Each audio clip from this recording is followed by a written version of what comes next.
किसान भाइयों, बहुत सारे किसानों ने धान की रोपाई कर दी और कुछ किसान धान की रोपाई करने वाले हैं, लेकिन उनके सामने एक बहुत बड़ी समस्या कि धान की रोपाई करने के बाद बहुत सारे खरपतवार, घास फूस धान की फसल के अंदर उगाते हैं और ऐसे ऐसे ढीठ घास फसल के अंदर, मतलब धान की जो फसल उसके अंदर उगाते हैं कि जिनको बाद में कंट्रोल करना, नियंत्रण करना किसानों के सामने बहुत बड़ी समस्या, चुनौती होती है। किसान भाइयों, हम बात करते हैं कि ऐसा क्या प्रोडक्ट, ऐसा कौन सा उत्पाद का प्रयोग किया जाए कि धान की रोपाई के तुरंत बाद अगर खेत के अंदर उसको डाला जाए तो जो भी घास हैं या जो खरपतवार हैं वो खेत के अंदर उगे ही ना।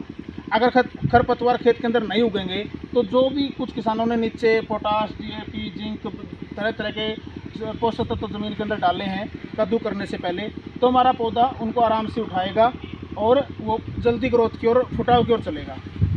किसान भाइयों, ज़्यादातर किसान क्या करते हैं, फर्टीला क्लोर का प्रयोग करते हैं।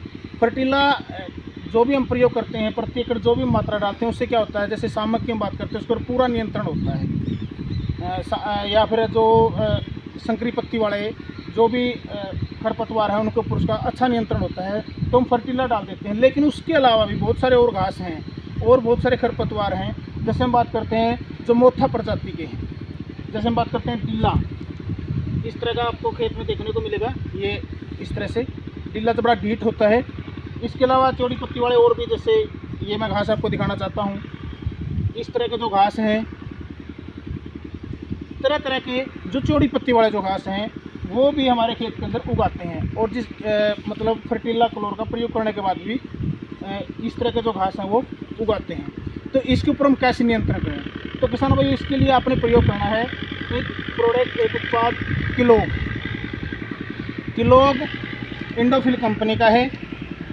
पायराजोसल्फान इथाइल 10% WP इसका जो केमिकल है। किलो को आपने कैसे डालना है और कितनी मात्रा में डालना है? किसान भाई, किलो को आपने डालना 80 ग्राम प्रति एकड़, 80 ग्राम प्रति एकड़ इसकी मात्रा लेनी है। डालना कैसे है?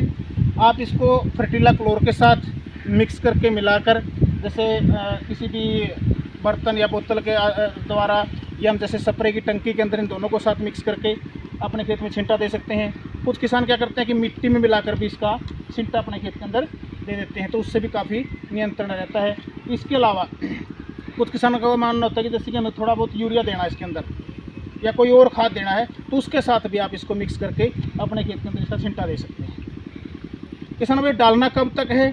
जैसे धान की जो रोपाई की है, मतलब कद्दू करने के बाद 3 दिन के अंदर, कद्दू करने के बाद 3 दिन के अंदर अंदर आपने इसको डालना है। तो आपके खेत के अंदर जो चौड़ी पत्ती वाले, यानी कि मोथा प्रजाति के जो घास हैं, तरह तरह के जो काफ़ी ढीठ होते हैं, उनके ऊपर उनका जर्मिनेशन नहीं होगा, उनका जमाव नहीं होने देगा। आपको काफ़ी अच्छे रिजल्ट, काफ़ी अच्छे परिणाम इसके देखने को मिलेंगे।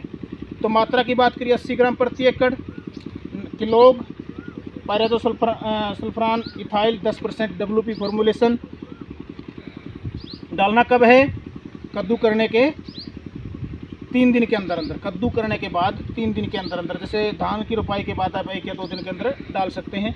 डालना कैसे है वो मैंने आपको बताया कि आप जैसे इसको फर्टीला क्लोर के साथ मिक्स करके, जैसे भी आप खाद के साथ या फिर आप मिट्टी में मिलाकर, या फिर आप जैसे किसी बोतल या स्प्रे की टंकी के द्वारा अपने खेत के अंदर इसका छिंटा देकर आप इसको नियंत्रण, मतलब इसके खेत के अंदर डाल सकते हैं। और अपने जो चौड़ी पत्ती वाले जो घास हैं उनके ऊपर काफ़ी हद तक आप नियंत्रण कंट्रोल कर सकते हैं।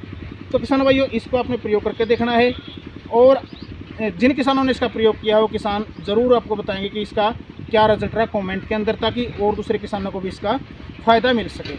अगर आप ये केमिकल किसी और दूसरी कंपनी का लेने, तो कोई विश्वसनीय और अच्छी कंपनी का लेने की आप कोशिश करेंगे, उसको भी आप डाल सकते हैं। इसी के साथ जय हिंद, जय किसान, जय भारत।